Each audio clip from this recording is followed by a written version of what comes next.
그래서 톨스토이가 자연을 엄청나게 사랑하고 그러면서 물화일체의 어떤 이 경지를 늘 젊은 시절부터 느꼈거든요.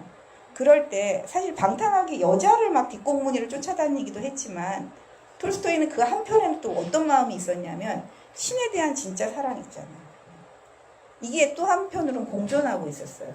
그게 이제 청년시대에 이렇게 표현되는 이 부분은 여러분 좀 음미하면서 제가 여러분한테 이제 우리가 잃어버린 언어가 이런 언어인 것 같아요. 저는 자연을 묘사하는 언어, 거기서 느껴지는 어떤 그 감흥들이 우리한테는 이제는 사실은 되게 낯선 언어거든요. 근데 톨스토이는 그걸 되게 섬세하게 지금 그 그림 부분이 청년시대에 있어요. 그거는 우리가 한번 같이 천천히 읽어볼게요. 시작. 달빛에 비친 나무까지 어두운 곳에 은밀하게 앉아있는 낮은 나무, 길을 둘러싸고 있는 자작나무의 고목, 음양같이 규칙적으로 빛남을 더하는 조용하고 아름다운 연못의 수면, 노대한 화단에 내린 빛나는 이슬방울, 새길에 연이은 회색 화단에 가둬놓여 있는 무한 그림자, 연못 저쪽에 메추라기 우짖는 소리, 길가의 사람 소리, 자작나무가 서로 스치는 희미한 음향, 바늘을 덮어쓴 귀 위에서 맴도는 모기의 가냘픈 소리, 사과가 가지에 부딪혀 낙엽 위로 떨어지는 소리, 이따금 무대의 층계까지 뛰어오르는 달빛에 환히 드러난 청개구리의 고약, 이러한 모든 것이 내게 있어 불가사의한 뜻을 가져온다. 그렇다. 그것은 주변에도 많은 아름다움과 일종의 행복이 있음을 뜻한다. 내 상상 속에는 그녀의 모습이 갑자기 떠오른다. 긴 흑발, 풍성하게 퍼진 가슴, 언제나 슬픈 인상의 아름다운 얼굴, 통통한 두 팔, 애욕에 불타는 열렬한 포옹. 그녀는 나를 사랑하고 있다. 그녀가 포옹하는 그 순간 때문에 나는 일생을 희생할 마음까지도 굳이 사양하지 않는다. 시간이 지나감에 따라 중천에 걸린 달은 더욱 높이 떠 차차 밝아지고 한결 선명하게 맑아진 연못 수면 위로 그림자는 점차 검어지고 빛은 차차 투명해진다. 이러한 온갖 것에 눈을 밝히고 곰곰이 귀를 기울이면 누군가 내게 속삭인다. 통통한 두 팔로 애욕에 넘치는 뜨거운 포옹을 바치는 그녀가 결코 행복의 전부가 아니며 그녀에 대한 사랑 또한 결코 기쁨의 전부가 아니라고. 그리고 하늘 높이 떠있는 만월을 찬찬히 바라보면 볼수록 참다운 아름다움과 행복이 더욱 높아져 더욱더 신비와 선의 원천에 가까워지는 것 같은 마음에 보이지 않는 기쁨의 눈물이 눈시울을 뜨겁게 한다. 나는 혼자였다. 신비하리만큼 광대무변하고 장엄한 자연, 힘차게 감기는 힘을 갖는 밝은 달, 도처에 편지하면서도 청백한 하늘의 무한에 한없이 가득 차 보이는 달빛, 거기다 나 자신, 보잘것없는 인간의 욕망에 더럽혀진 아무 값어치도 없는 한 마리의 벌레에 지나지 않는 주제에 위대하고도 무한한 사랑의 힘을 갖는다. 이 모두가 이 순간 온통 하나같이 생각되었다. 예, 우리가 이 무한한 어떤 그 자연의 힘이라고 해야 되죠. 이 시공의 어떤 구분되지 않는 시공의 아름다운 힘 같은 기운이 느껴질 때가 있을 거예요. 그죠? 한밤중에. 여러분이 아무도 없는 데 나가서 지금 이것처럼 한번 귀 기울여 본다면 이제 그때 모든 만물을 사랑하게 되지 않을 수 없겠죠. 그죠? 근데 이제 톨스토이는 거기서 먼저 떠오른 건 뭐예요? 정말 내가 희생할 수 있고 나를 위해서 희생할 수 있는 어떤 여성, 아름다운 여성. 근데 여러분이 이 취향을 보니까 확실히 뭐예요? 농부의 아내를 좋아할 것 같죠. 톨스토이는 진짜 튼튼하고 검고 약간 흑발의 그런 여인을 좋아했어요. 튼튼한 농부. 그러니까 가녀린 어떤 귀족적인 여성들을 좋아하지는 않았던 것 같아요. 체질이 농부예요. 보니까 톨스토이가. 근데 어쨌든 그런 여성을 떠올리다 보니 이렇게 다시 이 광대무변한 이 자연을 느끼는 그 순간 더 훨씬 고양되는 거예요. 그러니까 인간에게는 사실 여러분 우리 본성에 뭔가 고양되는 본성이 있어요. 그러니까 영적으로 뭔가 우리가 도약하고 싶다라고 하는 생각을 하는 그 본성이 다른 한편에는 자리하고 있다는 거예요. 그건 인간에 대한 사랑이기도 한데 그 사랑을 뛰어넘는 사랑. 그 마음이 양쪽에 공존하고 있음을 요 톨스토이의 이 청년 시대를 보면 우리는 느낄 수가 있어요. 그래서 우리가 이제 평소에 살면 되게 우리가 어떻게 살아요, 여러분? 너무 저급하잖아요? 그렇지 않나요? 하찮은 벌레에 불과한 우리가 되게 잘났다고 생각하고 내 욕망이 전부라고 생각하고 살고 있는데 사실 이런 기운이 느껴지는 그 순간 내가 이렇게 살아야 될까? 인간이 이거밖에는 안 되는 건가? 그러니까 훨씬 더 고양된 차원의 어떤 삶의 모습은 없을까? 우리가 분명히 그런 걸 느끼는 어떤 순간이 있다는 거예요. 그럴 때 내가 이제 가까이 다가가는 건 누구예요? 무한? 그건 무이기도 하고 신이기도 한. 여러분. 거기에 우리가 이제 다가가는 거예요. 이 자연을 만든 조물주이기도 하겠고, 만물을 만든. 그건 만물을 저절로 그렇게 한 그 없음에 대한, 무한한 없음의 세계에 대한 동경? 이런 것들이 이제 막 우리가 이게 느껴지는 거죠. 그래서 이 순간 모두 다 하나라는. 이게 그러니까 인류가 보편적으로 갖고 있는 영성인 거예요, 여러분. 우리가 이제 요즘에 영성 얘기 많이 하는데 사실은 톨스토이가 청년 시기 누워서 느꼈던 이 하나 되는 이 마음 자체가 그냥 인류 보편의 영성이에요. 이거는 종교를 카톨릭, 기독교, 러시아 정교 이런 것을 구분하지 않는 영성이거든요. 이미 젊은 시절부터 이게 느껴지는 거예요. 근데 우리는 살면서 어떻게 해요? 외면하죠. 이쪽이 있는지 잘 모르고 살잖아요. 우리는 이성의 동물이라고 생각하고 살고 있으니까. 그죠? 난 보이는 것이 전부야. 내가 느끼는 것이 전부야 라고 생각하는 우리 이성만 믿는 그런 시대에 이런 것들은 사라지고 말거든요. 그래서 그걸 이제 참회하고 있는 거예요, 여러분. 내가 이런 걸 가지고 있었는데 어느 순간 그런 건 사라졌어요. 그래서 그 동물적인 본능 외에 내 삶을 움직이던 유일하고 참된 신앙은 그 다음에 여러분들이 갖는 게 뭐죠? 자기 완성. 영성이라는 것은 사라진 자기 완성. 이거는 뭐와 함께 오죠? 우리는 발전하는 동물이야. 우린 진보해야 돼.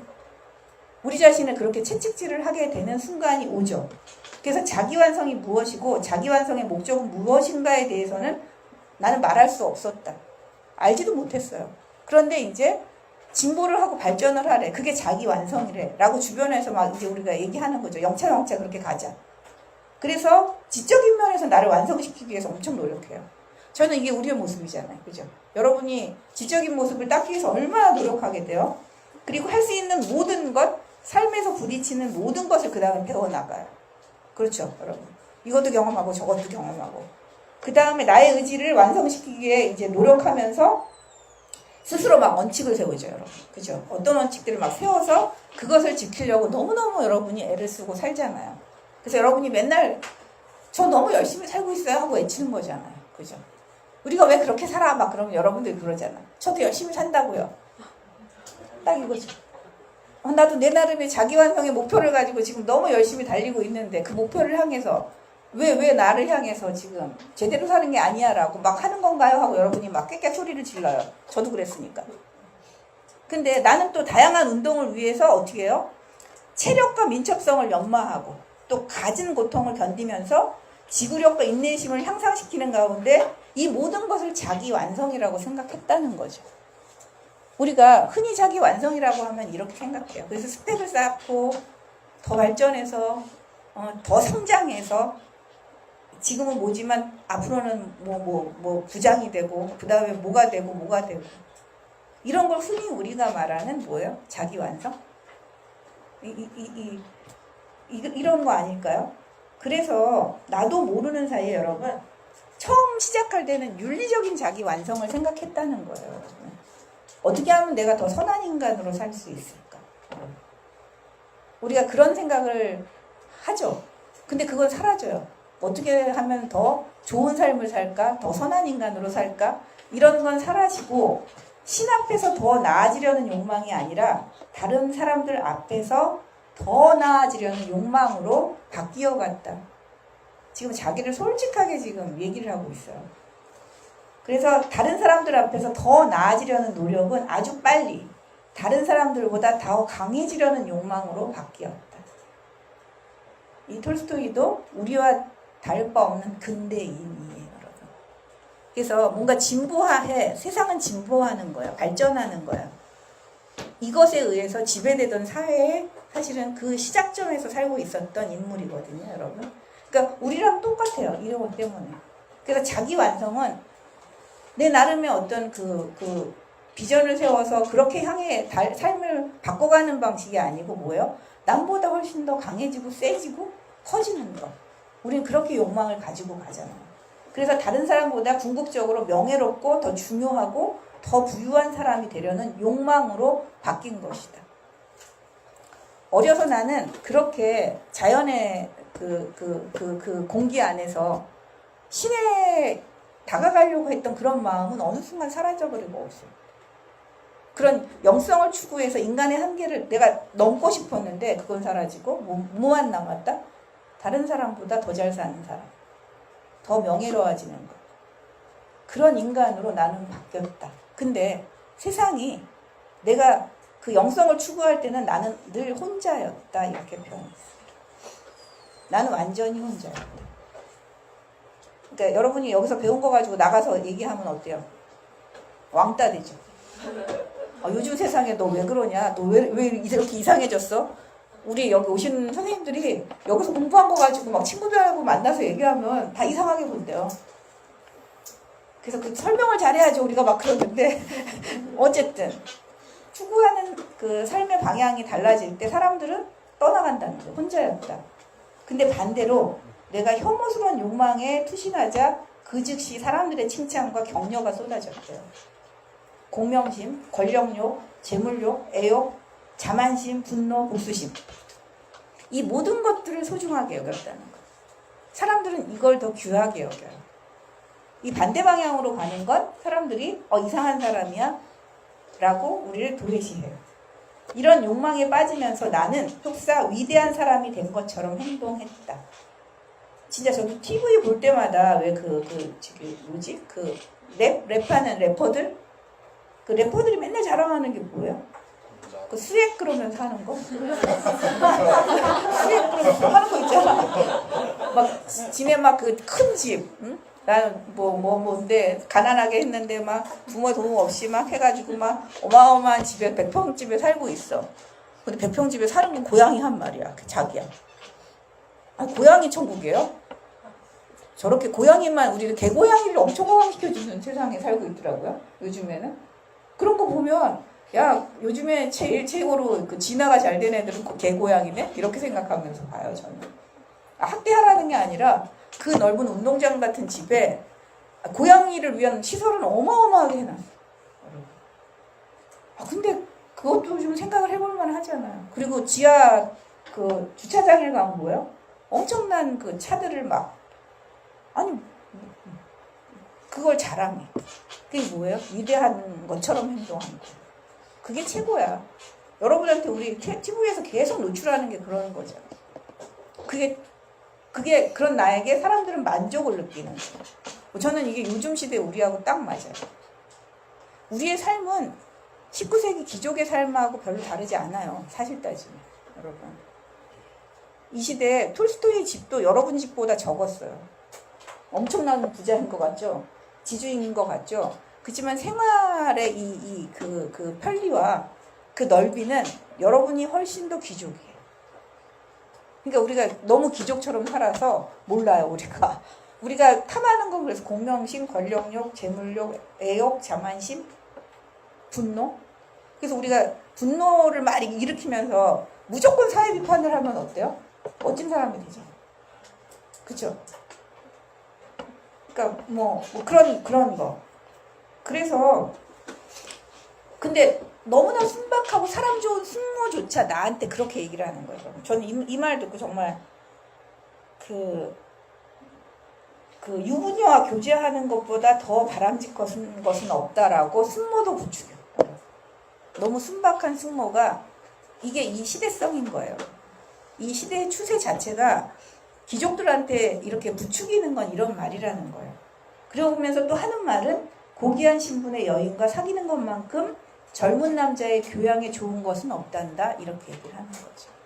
그러니까 그 젊은 남자들은 사실 이때 그 아주 그 지위가 높고 어마어마한 영지를 가지고 있는 귀족의 부인을 사귀는 게 꿈이에요, 여러분. 로망이에요. 이 시대 로망이. 어떤 막장인지 아시겠죠? 그래서 그렇게 얘기하면서 또 뭐라고 해요? 부관이 되어서 그중에서도 황제의 부관이 돼가지고 그 엄청난 부호의 딸과 결혼을 하고 그 혼인을 통해서 더욱 많은 농노를 소유할 수 있게 되는 것, 그것이 숙모의 꿈이에요. 나한테 바라는 건 그런 거라는 거예요.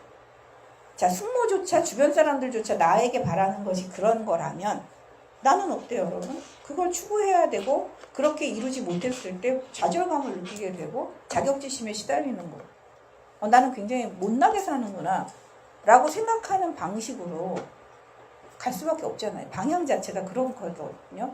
그래서 당시를 회상할 때마다 톨스토이는 굉장히 끔찍했대요.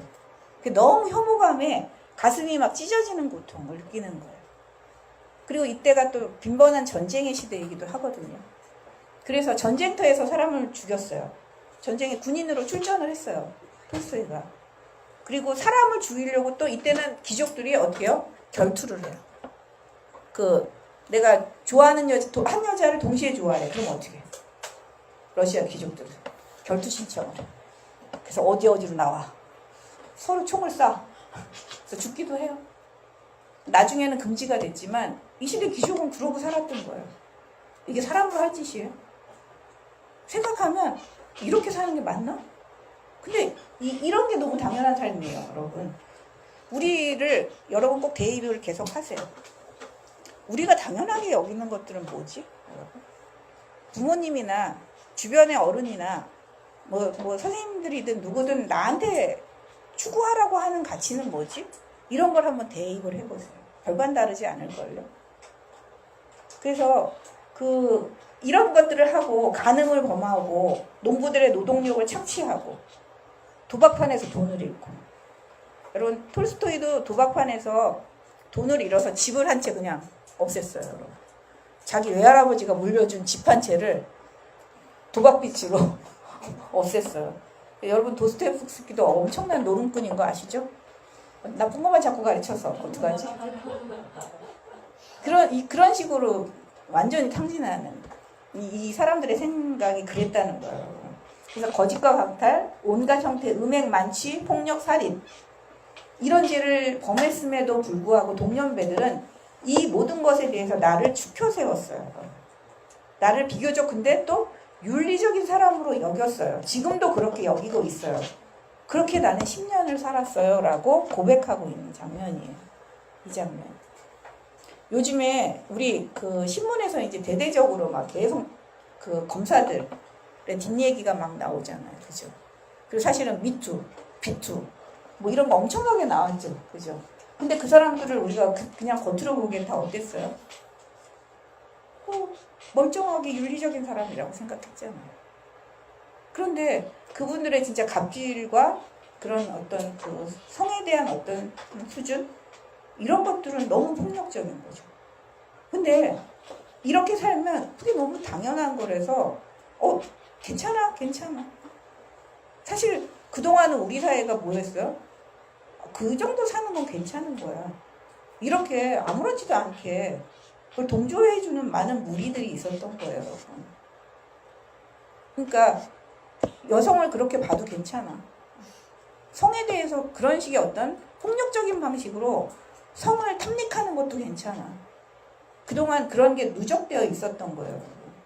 그래서 결국 어떻게 해요? 폭발하는 거죠.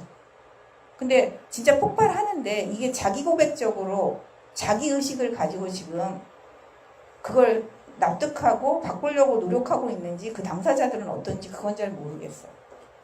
내가 주변에서 많이 본 사람들은 재수없어서 걸린 거 아닐까? 이렇게 생각하는 그런 그 무지한 남성들도 있다는 거예요. 거기 또 가로치고 여성도 있어요. 여러분 또 불쾌하지 마세요. 그렇다는 거예요. 여러분. 그래서 이런 방탕한 생활을 또 정당화해주는 이론적 근거를 예술가들한테 사람들이 부여해요. 우리 소설가, 시인, 뭐 영화감독, 연극감독들에게 부여했던 그 정당함. 예술가는 그럴 수 있어. 사실 80년대도 그거 다 용인했어요, 여러분. 90년대까지도 용인한 거예요, 여러분. 그 예술가니까. 예술의 무리 안에서 이루어지는 일이니까 하고 다 덮은 거죠. 그러면서 또 그렇게 살면서 삶은 발전해. 삶은 진보하는 거야. 이걸 또 얘기해요. 그러면 이 진보는 뭐예요, 여러분? 이 발전은 뭐예요? 그러니까 윤리적으로는 퇴행하는데, 윤리적으로는 엄청난 퇴행하는데, 물질적으로는 우리가 점점 나아지면 그게 진보인 거죠. 그죠? 지금 그게 너무 여러분 이게 역설이에요. 모순이에요, 지금. 안 먹고 있는 거예요. 그래서 우리 같은 사람들, 사유하는 사람들은 이런 발전 진보에 엄청나게 중요한 역할을 해. 그래서 이 사람들이 다 뭐가 돼요? 저명인사가 되는 거예요, 여러분. 그래서 강의를 해요. 이들이 막 가르쳐. 근데 톨스토이는 가르치면서도 내가 어떻게 가르쳐야 되고 무엇을 가르쳐야 되는지 자기는 그런 가늠이 안 됐던 거예요. 근데 그걸 고백할 수도 없어. 예술가는 저절로 되는 거예요. 자연스럽게 되는 거야. 그래서 무의식 안으로 이 사람들은 가르칠 자격이 있어. 그래서 가르칠 수 있어라고 격려받으면서 너무 당연하게 어떻게 해요? 사람들에게 얘기를 한다는 거예요. 근데 그걸 돌아서서 생각하니까 너무 부끄러워. 자기는 사실 가르칠 거리가 없었는데 가르쳤어. 그리고 그걸 지극히 당연한 거를 라고 생각을 하고 글을 쓰고 가르쳐서 오는 게 뭐였어요? 거기에 그 따라오는 훌륭한 음식, 집, 여자, 사교계, 명성. 이걸 막 받은 거죠. 우리도 내가 받고 있는 어마어마한 그 혜택들이 혜택이 아니라 당연한 권리다라고 생각하면서 받는 것들이 있을 거예요. 그죠? 뭐 요즘에는 이제 검사가 밥이니까 검사를 얘기하면 난 공부 열심히 했어. 서울대 나왔어. 그런 어마어마한 로스쿨을 해서 투자를 엄청 하고 나는 검사가 된 거야. 그러니까 나는 누려야 되는 게 너무 많아. 그래서 작당하고 누리잖아요. 그죠? 전관예우 해주잖아요. 한 검사만 하면 나가서 뭐 순식간에 1년 만에 몇십억을 번다면서. 이런 식으로. 근데 나는 그만한 자격을 갖추고. 근데 검사는 무슨 자격을 갖춘 거예요? 도대체 그 공평함도 공정함도 없는 검사가 그걸 누려도 되는 건가요? 그런 생각을 우리는 안 하잖아요. 근데 그걸 너무 누리다가 사실 전쟁과 평화 안나 까레리나의 막 어마어마한 성공으로 돈을 사실은 긁어 모았어요. 이 전쟁과 평화가 진짜 전 세계적으로 그때 당시 러시아에서도 그 판매 부수가 어마어마했고 전 세계적으로도 엄청나게 판매가 됐죠. 이런 엄청난 부가 자기도 원래 영주지만 글을 써서 막 받는 이 엄청난 명성과 부유함 이런 것들을 막 받다가 톨스토이는 어느 순간 생각한 거야. 이게 내가 받을 자격이 있는 거야. 이게 당연한 거야. 그리고 이제 그걸 다 누리니까 그 다음에 뭐가 될까요, 여러분? 이 다음에 뭘 해야 돼? 이런 생각을 하게 된 거예요. 이 다음에 뭐가 오지? 내가 이렇게 쓰고 그 다음은 뭐지? 그 다음엔 길이 안 보였던 거예요. 그래서 자기한테는 그 하나의 신앙처럼 글을 쓴다는 거, 그리고 삶이 발전한다는 거, 이런 게 신앙이었대요. 근데 우리도 그렇죠. 여러분한테도 삶은 발전이고 진보죠. 어떤 그 인간이 딱 가야 할 지점, 최고의 기준점이 있잖아요. 거기까지 난 도달해야 돼. 그걸 진보한다고 생각하는 사유 안에서는 그렇게 가거든요. 그거는 우리한테 신앙이에요, 여러분.